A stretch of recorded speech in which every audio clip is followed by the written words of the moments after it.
Hello, আসসালামু আলাইকুম। তো এখন হচ্ছে দেখতে পারতেছো যে আমাদের আজকের যে টপিক সেটা হচ্ছে যে আমরা কর্মমুখী রসায়নটা চেষ্টা করব যত তাড়াতাড়ি হচ্ছে সম্ভব মানে ভালোভাবে বোঝার, এবং এটা হচ্ছে মেডিকেল স্ট্যান্ডার্ড একটা ক্লাস। ওকে, তো চলো শুরু করা যাক। আমরা হচ্ছে ডিরেক্টলি বইয়ে চলে যাব। তো প্রথমে বলি, এই যে আমরা যে চ্যাপ্টারটা পড়বো এই চ্যাপ্টারটা কিন্তু একটা মানে মোটামুটি বাজে চ্যাপ্টার। কারণ অনেকে আমরা হচ্ছে একাডেমিক তো এটা পড়িই না, প্লাস হইতেছে এখান থেকে আসলে কি দরকার কি দরকার না এটা আমরা বুঝি না। যার কারণে এটা আমাদের জন্য মানে পরবর্তীতে একটা কনফিডেন্স থাকে না, এরকম একটা পরিস্থিতির সৃষ্টি করে। তো এখন আমাদের টার্গেট হচ্ছে এই অধ্যায়টা আসলে কি কি দরকার এবং আমরা কি কিতে বেশি গুরুত্ব দিব, কি কিতে ফোকাস দিব, আমরা সেটা নিয়ে এখন কথা বলবো। ওকে, তাহলে চলো আমরা শুরু করি। এবং প্রথমে বলে রাখি যে এরকম বাজে এগুলা চ্যাপ্টার মানে কর্মমুখী রসায়ন, অর্থনৈতিক রসায়ন, ল্যাবরেটরি, এগুলোর জন্য বই তো পড়বা, সাথে যদি আমাদের বিভিন্ন কোচিং বা ইয়া থেকে যেগুলা বই দেয়, ডাইজেস্ট, মেট্রিক্স এই যে দেয়, এই বইগুলার আমাদেরকে হেল্প নিতে হবে। বাট মানে আমাদের ভুলে যাওয়া যাবে না যে আমরা হচ্ছে বইটাকে বেশি গুরুত্ব দেব। হ্যাঁ, কারণ আমাদের মাথায় আসলে শেষ দিনে বই থাকে, হ্যাঁ বইয়ের পেজ থাকে। আমাদের আম, মানে মেন্টালিটা এভাবে তৈরি হয়েছে যে আসলে আমরা বইয়ের জিনিসগুলা বেশি ভালো মনে রাখতে পারি যতটা না আমরা ডাইজেস্ট বা অন্য কিছু মনে রাখার চেষ্টা করি। কারণ ২ বছর ধরে যে বইটা তুমি উল্টাইতেছো সেটাই কিন্তু শেষ পর্যন্ত তোমার মাথায় থাকবে। ঠিক আছে, তো আশা করি আমার কথাটা বুঝছো। চলো আমরা শুরু করা যাক। দেখো, প্রথম কথা আমাদের এই জায়গা থেকে লাগবে হচ্ছে যে আমাদের খাদ্য নিরাপত্তা কয়টা ভিত্তি আছে? ৩টা ভিত্তির উপরে। একটা হচ্ছে খাদ্য প্রাপ্তি, খাদ্যের গ্রহণের সামর্থ্য এবং হচ্ছে ব্যবহার। তো এটাকে আমরা এভাবে মনে রাখতে পারি: বস, অ্যাক্সেসিবিলিটি, বস, বতে হচ্ছে ব্যবহার, বতে হচ্ছে ব্যবহার, এসতে হচ্ছে সামর্থ্য, আর এটা হচ্ছে প্রাপ্তি বা যেটাকে আমরা বলছি অ্যাভেবিলিটি।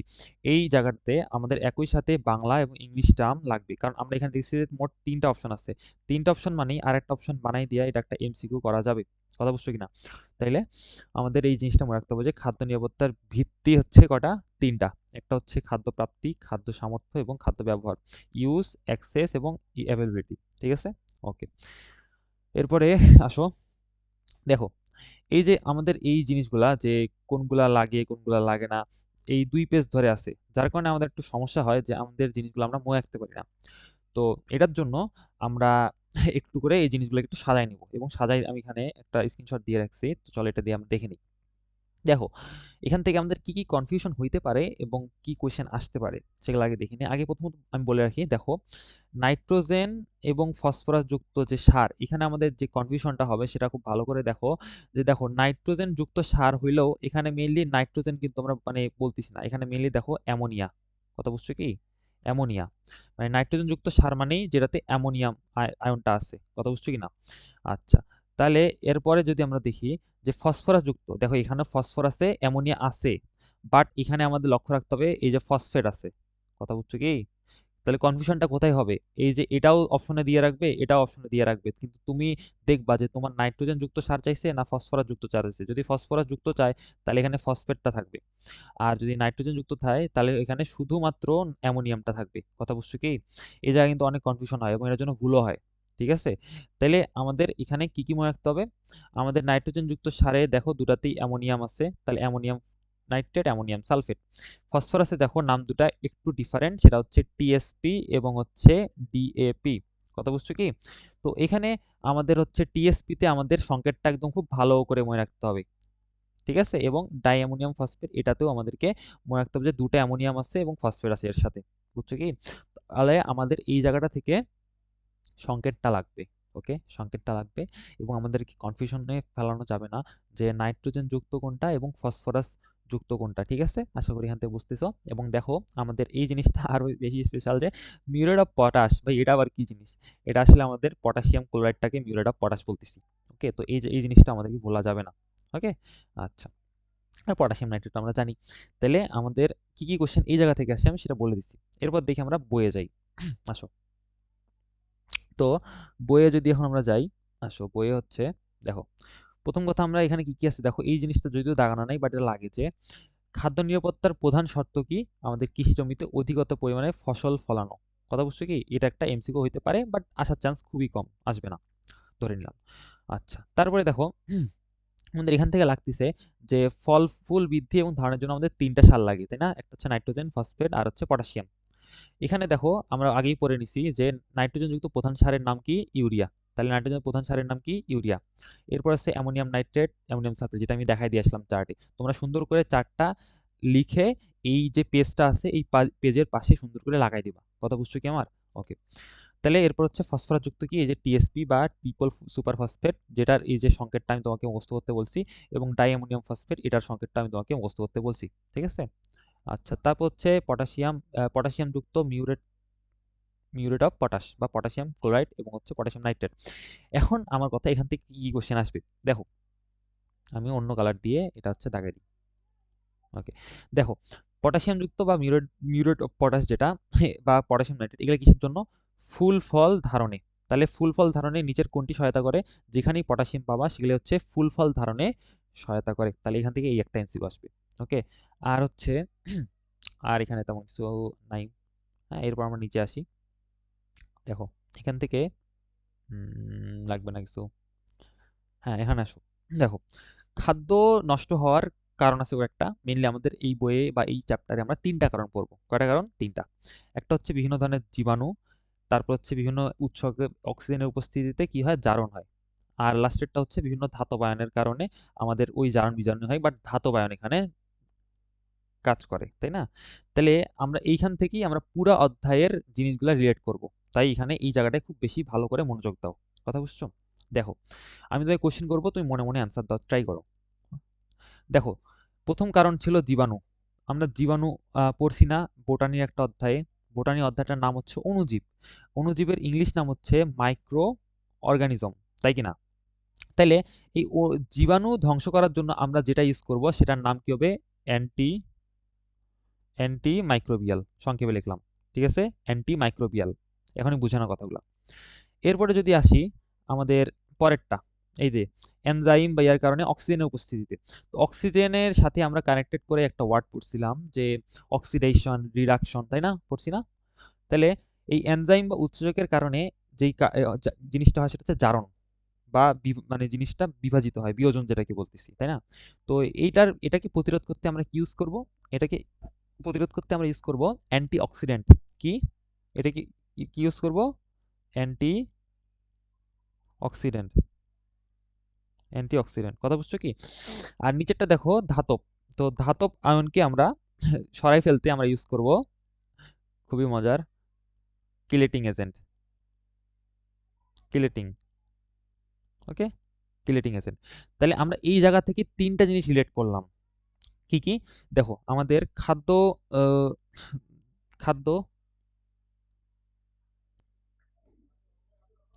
ওকে, তাহলে আমরা ৩টা জিনিস রিলেট করলাম। সেটা হচ্ছে যে জীবাণুর ক্ষেত্রে আমরা যদি জীবাণুটাকে সরাইতে চাই তাহলে আমরা ইউজ করব হচ্ছে অ্যান্টি মাইক্রোবিয়াল, অ্যান্টি মাইক্রোবিয়াল।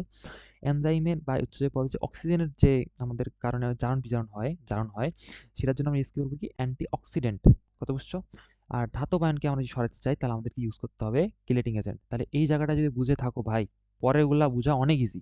ওকে, আসো দেখো, এখন আমরা জানি যে আমাদের যেগুলা ইউজ করি সেগুলাকে বলছি ফুড প্রিজারভেটিভ। সেটা হচ্ছে কয় শ্রেণীতে? 2 শ্রেণীতে বিভক্ত। একটাকে বলে হচ্ছে প্রাকৃতিক, একটাকে বলে কৃত্রিম। তো এটা আমরা জানি, সবাই জানি, ঠিক আছে? তো এছাড়া ছাড়াও আমরা অনেক কিছু করতে পারি।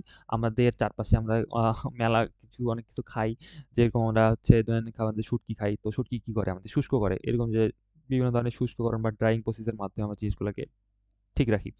তো এই ড্রাইং প্রসেস এর সাথে যেটা রিলেটেড সেটা হচ্ছে যে কতটুকু পানি আছে জিনিসটার মধ্যে, কতটুকু জলীয় বাষ্প আছে, এটাকে আমরা বলতেছি পানি সক্রিয়তা বা ওয়াটার অ্যাক্টিভিটি। বুঝছো কিনা? এখন আমি আগেই বলে রাখি যে যার পানি সক্রিয়তা যত বেশি সেটা কিন্তু তত বেশি পরিমাণে অণুজীব বা জীবাণু বা ব্যাকটেরিয়া, ছত্রাক এগুলা ধরার জন্য বেশি হেল্পফুল। ওকে, তো তাহলে জিনিসটা কিরকম, যে আমি যদি কোনো সংখ্যার সাথে তুলনা করি তাহলে এই পানি সক্রিয়তার মানটা হবে হয় 0 এবং 1, এই দুটা সংখ্যার মাঝামাঝি। কথা বুঝছো? যদি 1 হয় তার মানে ওটা পুরোপুরি পানি আছে ওর মধ্যে, আর যদি 0 হয় তার মানে ওটার মধ্যে পানি নাই, একদম শুষ্ক। তাহলে যে জিনিসটা একদম শুষ্ক সেটাতে কি জীবাণু ধরার চান্স আছে কোনো? একদমই নাই, খুবই কম। বাট যেটাতে একদম পানি দিয়ে ভর্তি ভাই, সেটাতে জীবাণু আসবেই, একদম গ্যারান্টি, তাই না? তাহলে এইখানে দেখো আমাদের এডাব্লিউ এর কয়েকটা মান দেওয়া আছে। একটা হচ্ছে 0.9, একটা 0.88, একটা হচ্ছে 0.80। তো আমাদেরকে 3টা মানই সুন্দর করে মুছতে করতে হবে। যে দেখো, যদি ব্যাকটেরিয়া বৃদ্ধি করে এই যে ব্যাকটেরিয়া বৃদ্ধির জন্য এটার মান হইতে হবে 0.9-এর বেশি। সেজন্য সাইনটা খুব ভালো করে দেখবা, সাইনটা কিন্তু এইরকম, ঠিক আছে, 0.9-এর বেশি। ইস্টের জন্য দেখো 0.8-এর বেশি হবে। কিসের জন্য? ইস্টের জন্য। আর ছত্রাকের জন্য 0.8। এখন কথা হলো ভাই, এগুলো তো আমরা বুঝতেছি যে এর বেশি থাকলে এই জিনিসগুলো আক্রমণ করবে। তাইলে কতটুকু হইলে আমাদের আক্রমণটা আসলে হবে না, মানে একদম লেস কতটুক? এই যে দেখো বলা আছে যে 0.6-এর কম। এটা কিন্তু বলা নাই যে 0.6 সমান, এটা কিন্তু বলা আছে কম, তাই জিনিসটা কিন্তু এরকম, AW ইজ লেস দেন 0.6। কথা বুঝছো? তাহলে তোমার কাছে এখানে ভাই কি হবে দেখো, আমি সুন্দর করে এখানে একটা চার্ট দিচ্ছি, দেখো এইভাবে করে নিজের ওই ইয়াটার পাশে সুন্দর করে চার্টটা লিখে রাখবা যে 0.6 যদি কম হয় তাহলে ভালো আছে। আর এই যে ছত্রাকের জন্য, ইস্টের জন্য এভাবে ক্রম অনুযায়ী সাজাবা। দেখো একটা সুন্দর ক্রম, দেখছো? তো এরকম করে সাজায়া পাশে সুন্দর করে অ্যাড করে দিবা এই পেজটার। কথা বুঝছো কিনা? তাহলে তোমার মাথায় থাকবে জিনিসটা। ওকে, তাহলে আসো। এরপরে দেখো আমরা আরো জানি যে কি বলে শুকানো হয় কিসে? আমাদের সূর্যের তাপে। এটাকে আমরা বলি হচ্ছে কেস হার্ডেনিং। যেমন আমরা শুটকি খাই, শুটকি খাই না? সামুদ্রিক মাছগুলাকে সমুদ্রের পাড়ে হচ্ছে রোদের মধ্যে শুকায়, শুকিয়ে একদম একদম শুষ্ক করে, এটাকে বলি আমরা কেস হার্ডেনিং। কথা বুঝছো কিনা? তাহলে কেস হার্ডেনিং সংজ্ঞাটা এখান থেকে লাগবে। ওকে, তারপর দেখো এই জায়গাটা একটু ইম্পর্টেন্ট এবং এই জায়গার তাপমাত্রাগুলো তোমাকে পড়তেই হবে। কথা বুঝছো? তাপমাত্রা পড়তেই হবে। কিরকম? ফ্রিজিং বা শীতলকরণ, যেটা হচ্ছে 0 ডিগ্রি সেলসিয়াস থেকে 4 ডিগ্রি সেলসিয়াস।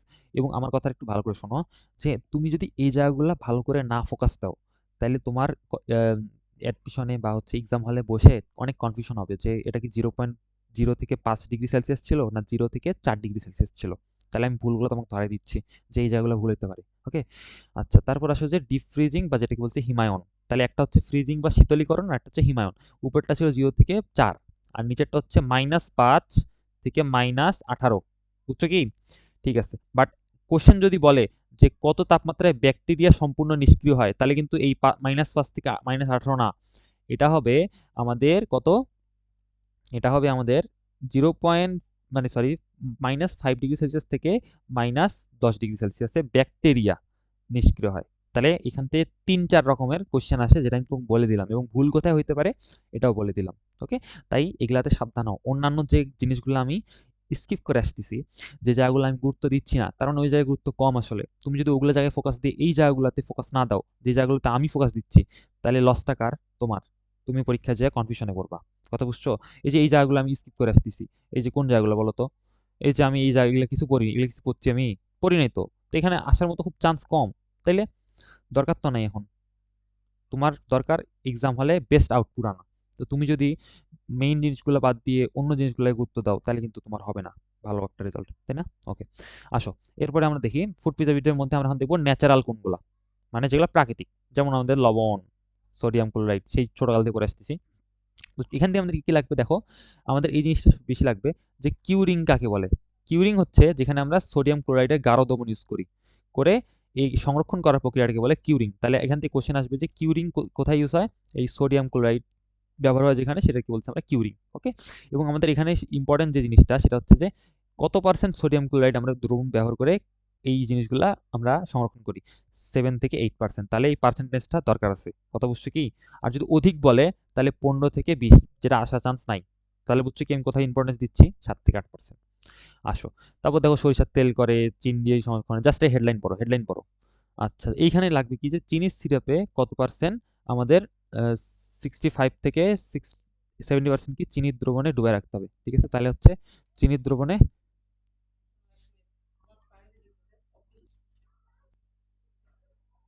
ওকে, তাহলে চিনির সিরাপে হচ্ছে 65 থেকে 70% দ্রবণ রাখতে হবে। তাহলে এখানকার আমার এই যে পার্সেন্টেজটা এটাও কিন্তু জরুরি। ঠিক আছে, ওকে, তারপর এখানে নিচে আসো।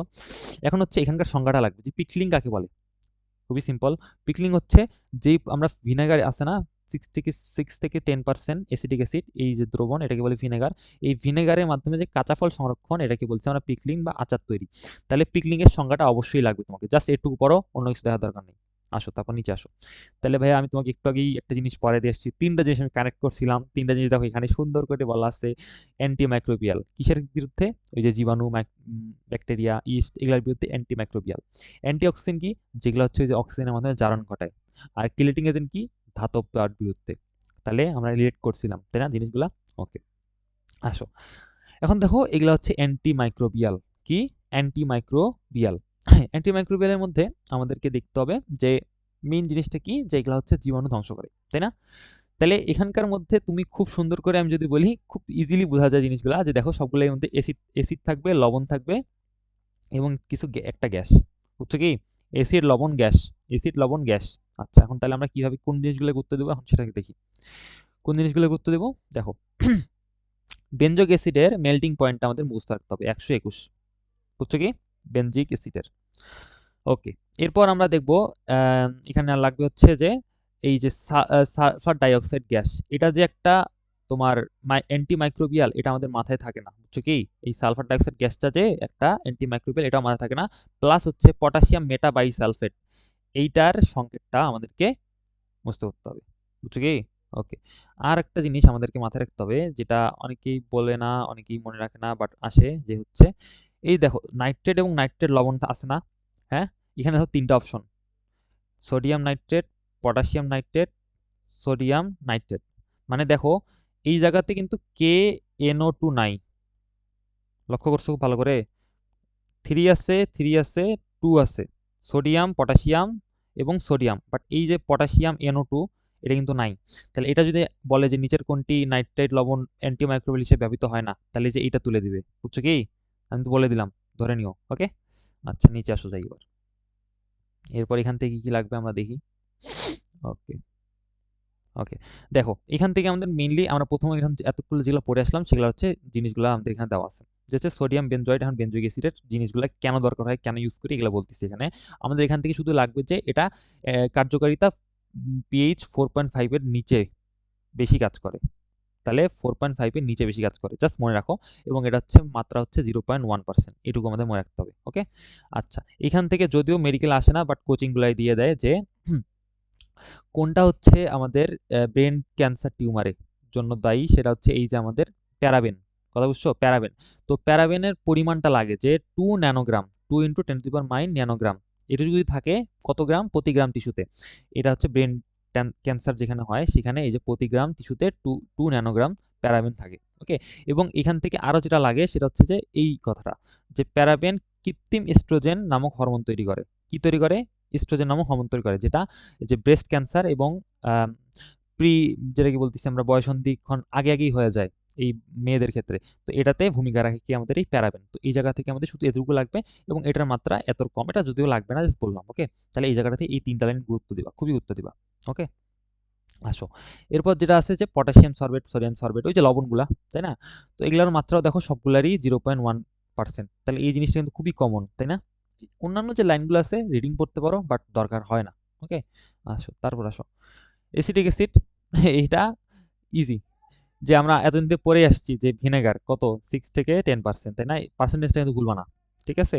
এবং এখানে পিকে এর মানটা দেওয়া আছে 4.74, এটা লাগবে যে এসিটিক অ্যাসিডের বা এই যে এই CH3COOH সংকেতটা ভুলিও না, এটা পিকে হচ্ছে 4.74, এবং এটা এসিটিক অ্যাসিড ভিনেগার কত 6 থেকে 10%। ওকে, এটুকু লাগবে।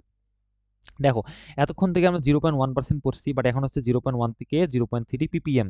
তাহলে আমাদেরকে এটাতে বেশি গুরুত্ব দিতে হবে, কারণ অন্যগুলো তো পাচ্ছি। তাহলে ক্যালসিয়াম প্রোপানেটের ক্ষেত্রে আমাদের অনুমোদিত মাত্রা 0.3 ppm পর্যন্ত, ঠিক আছে? এই যে এটা কিন্তু মানে মনে রাখতে হবে। ওকে, আসো এরপরে ট্রিক্স দেই, যে সাইট্রিক অ্যাসিড। তো সাইট্রিক অ্যাসিডের ক্ষেত্রে মনে রাখবা, দেখো সাই সাই সাই পাই সাই পাই, বলো সাই পাই। কেন বলতেছি একটু বার দেখো, এই দেখো পিকে এর মান হচ্ছে 3.14। তুমি কি জানো না 3.14 হচ্ছে একটা পাই এর মান? হ্যাঁ, তাহলে সাইট্রিক অ্যাসিড সাই পাই।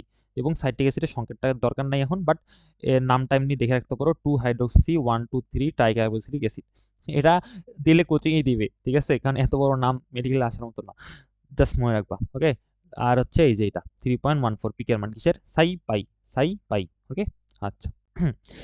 তারপর এখানে দেখো এটা ডিরেক্টলি আমাদের মনে রাখতে হবে যে মাংস এবং মাংসজাত খাদ্য সংরক্ষণ আমরা কি ইউজ করি? নাইট্রেট লবণ। তাহলে যদি আমাকে বলে যে মাংসজাত খাদ্য সংরক্ষণের নিচের কোনটি ব্যবহার করি, সেটা হচ্ছে নাইট্রাইট লবণ। কি?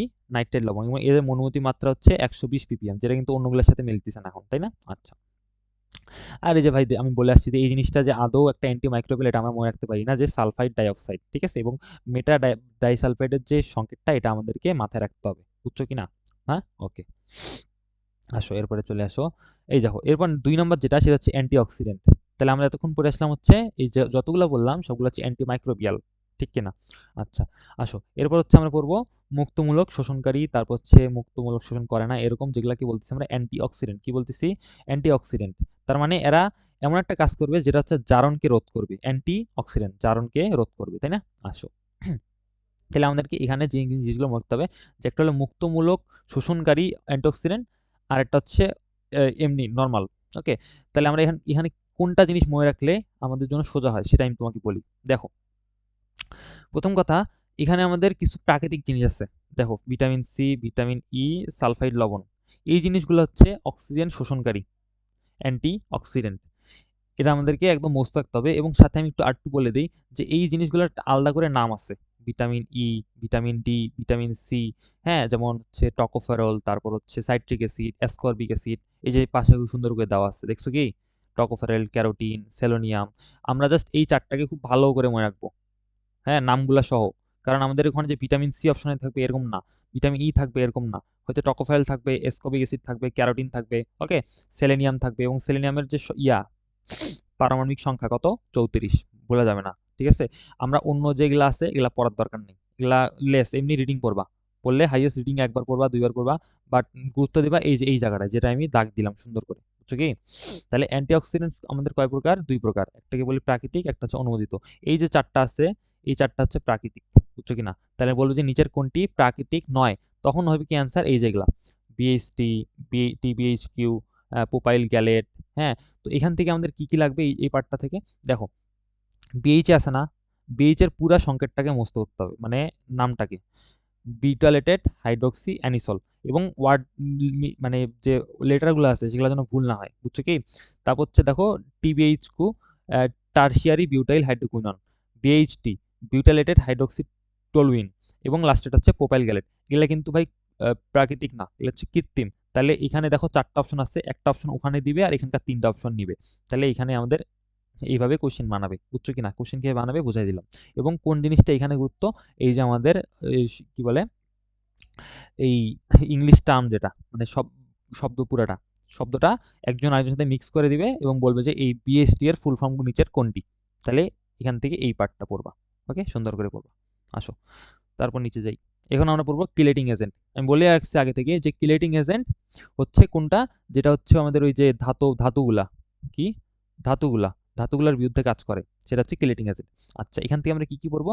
কিলেটিং এজেন্টের নাম একটাই ভাই, দেখো, ইডিটিএ, ইথাইলেন ডাইয়ামিন টেট্রা অ্যাসিডেট। আমাদের শুধু ইডিটিএ মনে রাখতে হবে, ঠিক আছে? এবং এখান থেকে একটা কোশ্চেন আসছিল, বাট এখানে দাগানো নাই, যে এখানে মোট কয়টি নিঃসঙ্গ ইলেকট্রন থাকে? 6টি নিঃসঙ্গ ইলেকট্রন যুগল থাকে, 6টি, কয়টি? 6টি। এবং কোন কোন জিনিসগুলো আমাদের এখানে, মানে কোন কোন ধাতুগুলোর বিরুদ্ধে কাজ করে? এই দেখো, Fe2+, Fe3+, এবং কোবাল্ট, বুঝছো কি? তাহলে এখানে তিনটা অপশন কিন্তু, বুঝোই, তাহলে তিনটা অপশন থাকলে আটটা অপশন বানাই দেওয়া যায়, তাই না? তারপর দেখো আরেকটা আছে এখানে কথা, যে 6টি সন্নিবেশ বন্ধন থাকে। কেন 6টি থাকবে? কারণ দেখো 6টা নিঃসঙ্গ ইলেকট্রন থাকে, 6টা, কয়টা? এই যে 6টা নিঃসঙ্গ ইলেকট্রন থাকে, এই জন্য 6টা। তাহলে এখান থেকে এই জিনিসগুলো দরকার, এখানে 3-4টা আমি এমসিকিউ বলে দিলাম। এতক্ষণ থেকে আমরা যা পড়ছি সব আছে এই একটা চার্টে, বুঝছো কি? এই একটা চার্টে। দেখো, এখানে আমাদেরকে এতক্ষণ ধরে যা পড়ছি, তোমার শেষ দিনের কাজ হচ্ছে এই চারটা থেকে পড়ে নেওয়া, বুঝছো কি? তুমি তো মেইন রাইটার পড়ছো, বাট সব সময় তো মেইন রাইটার রিভাইজ তো পসিবল না, তখন তোমাকে আসতে হবে এই চার্টে। এই চার্টটাতে তুমি দেখো সব সুন্দর করে দেওয়া আছে, এবং কোশ্চেন আসলে আসলে চার্ট থেকে কোশ্চেন আসবে, বুঝছো কি? বই পড়ার টাইম কারো নাই। তো সেরকম করে অ্যান্টিঅক্সিডেন্ট গুলা, তারপর হচ্ছে এই যেমন এই জিনিসগুলো একটু ভিতরে দেওয়া নাই, তোমাকে এখান থেকে কোশ্চেন আসে। বলবে যে ই